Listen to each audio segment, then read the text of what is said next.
Welcome to the Real Talk Theology podcast, where everyone is a theologian. Whether you believe in God or just have thoughts about God, we invite you to join us as we discuss doctrine for everyday life. Hey guys, my name is Allie, and you might recognize my voice from Real Talk Weekly, but today I'm with a new team, and I'm so excited for you to get to know them. I'm with Brock, Chris, and Aaron, and this is Real Talk Theology. Real Talk Theology is different from our weekly Real Talk podcast. On this segment, we're going to be talking about the everyday person's theology. I'm sitting at a table with three theologians, and I am not. Or am I? So today we're going to break it down and find out. And we're going to prove it to you right now. Why don't you guys take just a minute and introduce yourselves? Yep. So I'm Aaron. I go to Spurgeon College. I'm a junior there, and I grew up in the church, but I'm still learning a lot. And yeah, I mean, I've been all over the place theologically. I've been like flaming free willer. I've been hyper Calvinist. You know, I'm all across the board. But yeah, so I think theology is really cool or really dope. You know. Oh my gosh. So what would you describe as the dopest of doctrines? I mean, I don't know if you guys are familiar with this podcast that I used to do, but I mean, that is probably the... We already talked about this, Aaron. You're not allowed to say that. You're not allowed to promo. You can't promo Dude, it's not on dead podcast. It got taken off of Spotify for some reason. That's how good it was. Let's do a minute on that. Why? Like, you took it off or Spotify No, took it off? I've actually tried to point people to it because I thought it was so darn good, you know, but it's not on there anymore. So. Wow. Joe Rogan's allowed to have a podcast on Spotify, but He's more offensive than I Aaron am. Mitchell is not. Censored. Oh, man. But you think he's more offensive, but apparently Spotify thinks you're more offensive and removed you. I guess so. Yeah, I'm glad it got taken down, if I'm honest. Well, my name is Brock. I am the campus pastor here at First Baptist Rogers, specifically at our Olive Street campus, and so did student ministry, middle school ministry for a long time, and then recently moved into this new role that's been really fun to do. But as far as my background goes, I had the blessing of growing up in church, grew up with parents who took me to church, was saved at a young age, trusted in Christ around 8, and kind of got to see a really good, healthy view of how the church can form and impact me. Unfortunately, I know everyone's story growing up in church isn't like that, but I've been blessed to be able to grow up in some good churches and are glad to get to serve the church now. Well, I'm Chris. I serve with the Arkansas Baptist State Convention, and my role with them currently is helping to work with the International Mission Board and North American Mission Board to put college students on the mission field during their college career. The other aspect of my job, though, is apologetics, and so I speak a lot on university campuses and in conferences and things on what are considered some challenging topics at times. But all that to say, though, for me, I didn't come out of a church background, actually. I grew up in a household where, and I'll use a quote from my upbringing, Christians are unenlightened idiots who don't know their own scripture. And so that's what I was taught about Christians. Hot take. Yes. And so I came to Christ as a college student and have since served in collegiate ministry for over 20 years because I see the value of that. But working on college campuses, theology, regardless of what background you're coming from, is always going to be a topic of conversation. So obviously this podcast is going to be centered on theology, and automatically some people are like, I don't know if theology is for me. Like, I don't consider myself a theologian. What do you think the average person, when they hear theology or even the word doctrine, or they're asked, what do they believe? Like, what do you think their mind automatically goes to? What's the average person's perception of theology, or who they imagine when they think of a theologian? I feel like I'm a pretty average person that can answer that. I mean, I haven't went to like a Christian university, but my limited Bible classes, they really did set me up well. And I grew up in a Christian home as well. But even myself working at a church, considering the word a theologian or theology, it really is a higher level of thinking in my mind. And I think the average person would agree that it's just almost, you have to have a different level of an intelligence maybe. And when I think of theologians, I think of, people who have left these long lasting legacies. And then all of your like mega church household names these days, I don't ever think of like an average person being a theologian at all. It just doesn't strike me that way. It's like you're either thinking of someone that's dead Yeah. or someone that has like a ton of subscribers, followers Yes. on social media, or like that popular pastor, whoever it might be. Yeah. So anyone else, what about from the college perspective? Aaron, you're a younger guy. When you go and you're talking to folks that are your age, if you were to talk about theology, you used to work at a smoothie shop. You're talking to folks there, like, what do they think about theology, or how do they view a theologian? Yeah, so from my perspective, I would say like at school, I view my professors as these like brilliant theologians, but then on a kind of a different level, I think everybody in Bible college views themselves as an up and coming theologian, and like sometimes that gets to our heads. So Never. yeah, Wait, so yeah, yes, absolutely. yeah, Bible so, college students can be arrogant? What? I haven't picked that up from you at all. No, I'm not. I'm obviously the most humble there is, but Just like Moses. Yeah, that's right. but yeah, so I view my professors as like these brilliant guys, and I'm like, even as I'm doing the schoolwork, I'm like, dude, I'm not cut out for this sometimes. And yeah, but when I was at Smoothie King, and when I was working there, like I think everybody thought me and then my other friend who was a Christian, like they thought we were these theologians, and they were like, oh, they're too smart for us, which isn't true. I mean, we were on the same level, just believe different things as them, and so. And through conversations with people there, you begin to discover and begin to reveal to them that they're also theologians, as we're going to talk about today. They just have a different worldview, and that affects the way that they live and stuff. So. Yeah, which we are not sponsored by Spurgeon College or Smoothie King. However, Not yet. if you're listening, we would love to be. So, Chris, we've talked about what people think about when they think of theology. What really is theology? Because we can't talk about something that's ill-defined or that we're working with different definitions of. And so how would you define to us what theology is? Really, theology, if you break the word down, that ology part is the study of something. Theo is the word for Greek. And so it's the study of the nature and character of God is really what it comes down to. Or in some cases, depending upon where your worldviews come from, even the existence of God to begin with. Yeah. So when we're talking about theology, this isn't something that's exclusive to just Christianity. Oh, no, by no means. Everybody's got a theology, whether they want to admit it or not. And to some degree, everybody's got a religious view, if you want to put it into that category, whether they want to believe it or not. Coming from an atheistic standpoint or just a pure naturalist standpoint, you either believe that in the beginning dirt, or from a theistic standpoint, in the beginning God, as far as even our origins. And so everybody's got a religious view or some view of what their concept of God is, whether they define it as the God that we would define as Christians, a monotheistic God, or this ethereal universe that you hear about on sitcoms and all that all the time, while the universe is out to get me, or whatever karma is and how that plays into things. But everybody's got theology. Yeah. This is just, I'm curious. A lot of people say they're not religious, but they're spiritual. Do you think that there is a tie, where people are like, I can't talk about religion, but maybe I could talk about theology? Maybe that's a more open concept for them to try to understand and discuss, rather than talking about religion, because it is rooted in so many difficult situations and just histories for them. What do you think? For me, at least engaging college students on campuses that are particularly secular campuses, not talking about Spurgeon College, our non-official sponsor apparently. But dealing with students on secular campuses, rather than the word religious or the word theology, generally the word spiritual is an easier term for me. I can talk about what's your spiritual background. Yeah. And they're a little quicker to be able to come up with a response to that question than they are theological background or religious background even. If I say, what's your spiritual background, or what's your views on spirituality, they can jump into that and have some views there. Mm-hmm. So. Yeah, I think the word theology specifically, it scares people. Yeah. And I mean, let's be honest, whenever I was in school, like anything with theologies was like the thing that I wanted to stay away from. Mm-hmm. Biology, geology.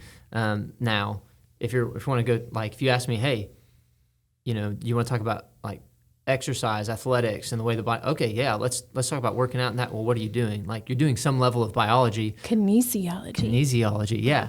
Get really fancy. So it's almost like your husband might do something in that field. I don't maybe. know. I really don't work out with him. So. But if you can ask the question in a little bit different way, sometimes you're able to get people to open up to having views about that topic they don't even really realize they had because they use a different vocabulary. Yep. So we've kind of set it out there that whether people know it or not, theology is something they do. Everyone has beliefs about spiritual things, even if they try to reject anything that is spiritual, they're still having a belief about it. So how do we bring that from this top shelf of, we think of the professor, we think of the academic, maybe we think of, the people on debates. I remember a while back, like Bill Nye and Ken Ham had this big debate about creation, where were the origins of the world coming from, and whatever you think about either one of those persons or either one of those people, like that's what we think about when people are quote unquote doing theology. But how do we maybe bring that down from this high-level theology to how do we connect it to this idea that we've just mentioned? Everyone's doing it all the time. Why should the average person care about theology? Well, and it seems counterintuitive to start with a guy who is one of those high-level thinkers, a guy like A.W. Tozer, who is a theologian. But a quote from one of his books says, "The history of mankind will demonstrate that no people or nation will rise above their concept of God." So to paraphrase that as to why that relates to the everyday level, essentially what that says is our concept of God directly determines how it is that we live. Okay. And so what is your view of your fellow man and your value of one another, your value of life? How does that how is that informed? Well, your concept of God helps to inform that. How you choose, the scriptures talk about, for where your treasure lies, there your heart also lies. So even things like how you choose to spend the things you value, whether that's money, time, whatever that is, that's indicative of what your concept of God is. Does that make sense? Mm-hmm. So as people are thinking about theology, that's informing their concept of who God is, whether they believe that God exists or whether that doesn't exist. Those beliefs about who God is are going to shape us and form a pretty foundational level regarding how we think about some things, how we think about ourselves, how we think about others, and how we think about the world. So let's just take a minute and think, how is it that our beliefs about God can impact the way that we believe about ourselves, that we believe about others, and the way that we believe about our world? How can we look at our views of God, whether he exists or doesn't exist, and how can that maybe in some practical ways impact those three different areas? I mean, it's a great question. I think everything feels like such a common sense answer though, right? I don't know. It's just when you understand where your value and your identity comes from, you have a better understanding of yourself as a whole. I don't know if y'all have ever had this experience. It's like out of body, but have you ever just like sat and stared at yourself in a mirror and been like, this is just a shell? It's the weirdest thing. It's happened to me one time and I got really sweaty and I needed to lie down afterwards. But it was like a very existential crisis I was having, and I was just trying to do my hair.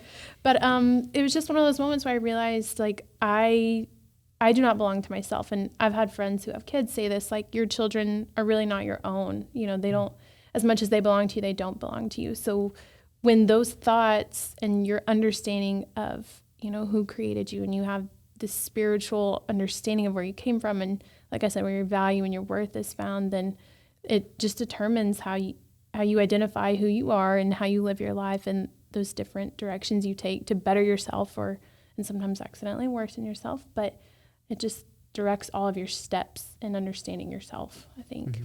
So let's kind of walk through each of those steps. So we think about ourselves, we think about others, and then we think about the world at large. So what are some beliefs about God that we can either hold or reject that would directly impact how we believe about ourselves, how we would treat ourselves, how we would build our own self-identity based on what we believe about God? Let's just start there. Well, a basis would be morality. Mm-hmm.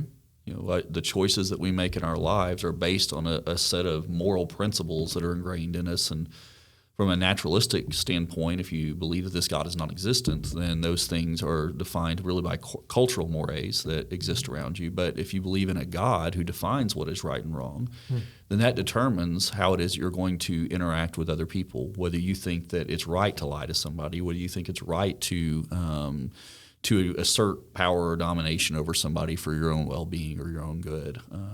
All those things are defined by our concept of who God is. And is this God, if this God is the God who set up morality and what is right and wrong, and he defines those terms, and then what does that say about our, some of the hot topics of today, like abortion? If God defines what is life and what is right and wrong and what is murder and what is not, then as Christians, our stance on that is indicative of our concept of who God is as defined by the Scriptures. Yeah. So, you think about, you brought up the issue of abortion. Like, at the end of the day, we see that what someone believes about that is in some way, shape, or form a direct result about what they believe about God. And so if we find ourselves on the opposite side of someone, if we're talking about an issue like that, like at the end of the day, the root conversation has to get back to what is their belief about God, not just about this issue. You can have the conversation about this issue. Some people would say the issue of abortion is not a theological issue. It's a policy issue. It's an issue of rights. But then that brings up a great question. Okay, if abortion brings up a question of rights, the rights to life of the child or the rights to life of the mother, who's to say any of us have any rights? Right. Where's the intrinsic rights or values? What's our moralistic? And so at that point, we've left the realm of what's natural, and now we're looking for some type of spiritual or some moralistic, not natural, but some moralistic framework, standard, basis, foundation to say, okay, who has rights if they're and for the most consistent atheist, there are no such thing as rights. There's things that we like and things that we don't like, and we may say that the things that we like are rights and the things that we don't like are not rights.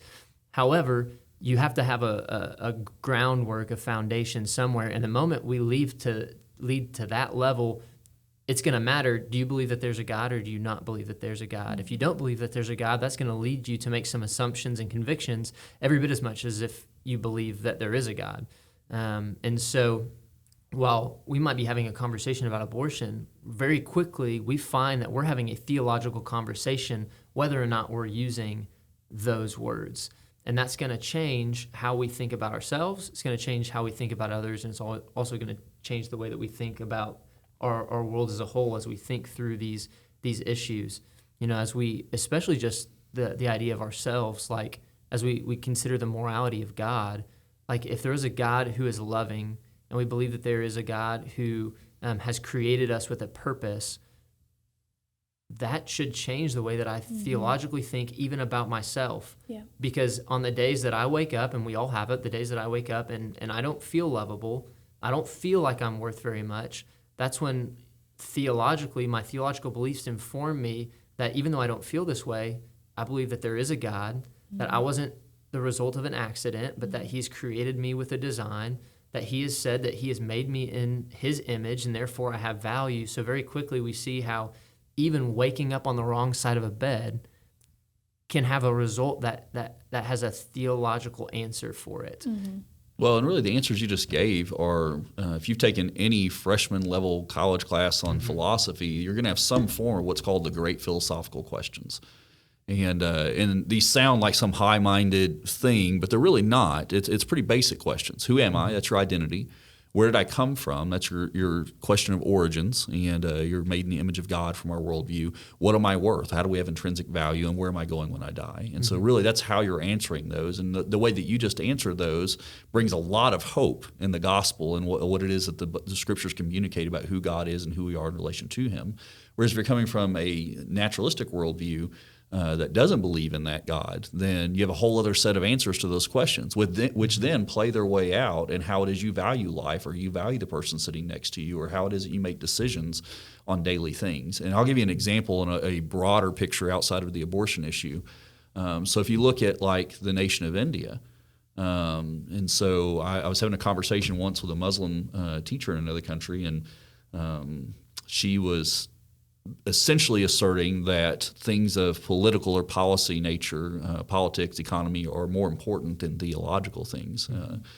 To which I pointed her to India and said, "Hey, what do you know about India?" And she said, "Well, there's a lot of people there, and there's and so."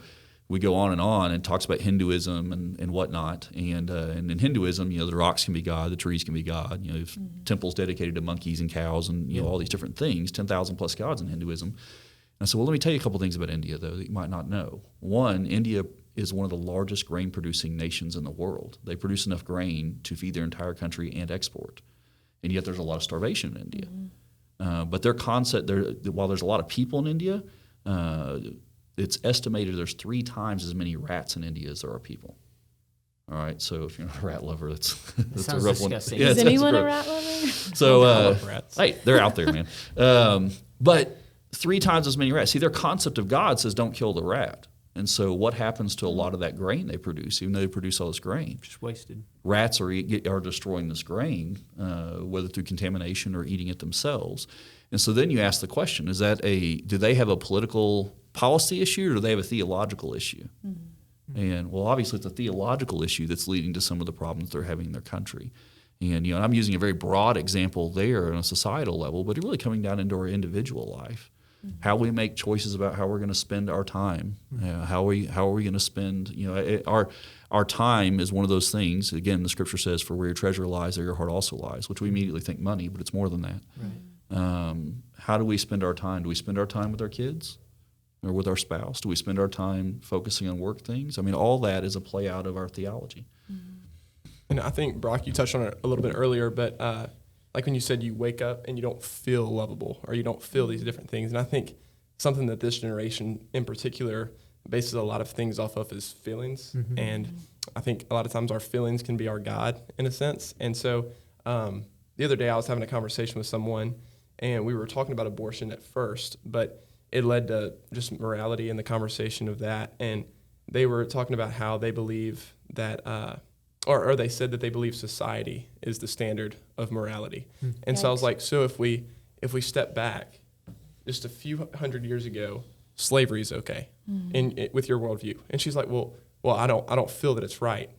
Okay, so we're back to feelings. So it's not society. It's based off of your feelings. And so I think that there's a lot of, if we don't take the approach of a biblical worldview or a worldview that at least starts with a God of some sort, but obviously coming back to the triune God of the Bible. But if we don't start there, then it's just going to be a circle and a cycle of just endless, loopholes where you can, work your way out of that, I guess. And so I think that's a big problem in today's generation, with my generation specifically, is that we're just always basing things off of feelings and, I don't feel like this or I don't feel like doing this. So then we live our life based off how we feel and not what we know. I'm really glad that my worldview is not based upon my feelings, but what I know to be true. Right, yeah. What I know to be true about who God is and his desire and purpose. I think that there's like this weird sense of encouragement too, though, that our feelings somehow tie back to a spiritual awareness and just theology even, because then you start asking the philosophical question of like, well, why do I feel this way? I mean, absolutely. I know there are times when I have just